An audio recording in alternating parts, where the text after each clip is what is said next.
ইদানিং তো আমি ঝাল খাবার একদম খেতে পারি না।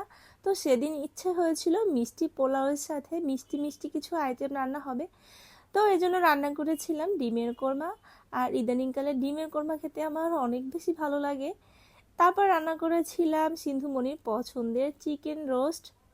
আর আমার নিজের হাতের এই চিকেন রোস্টটা খেতে আমি অনেক বেশি প্রেফার করি। তো লাস্টে একটু বেরেস্তা দিয়ে পরিবেশন করে নিয়েছিলাম। ব্যাস, আমার তো এই দুইটা আইটেম হলেই হয়ে যাবে পোলাওয়ের সাথে। কিন্তু আমার শ্বশুরমশাই তো এই দুইটা আইটেমের কিছুই খাবে না। সেজন্য তার জন্য একটু ঝাল ঝাল করে মাগুর মাছের ঝোল করেছিলাম, সাথে ছিল সরিষা ইলিশ।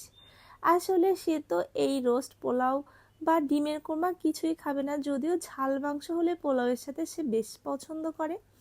তো এজন্য তার জন্য মাছ ভাত করেছিলাম। আর পোলাওটা ওদিন অনেক বেশি ভালো হয়েছিল রান্নাটা। আর এই তো আমার সব আইটেম কিন্তু রেডি, তবে রান্না করতে খানিকটা সময় লেগে গেছিল। এই যা।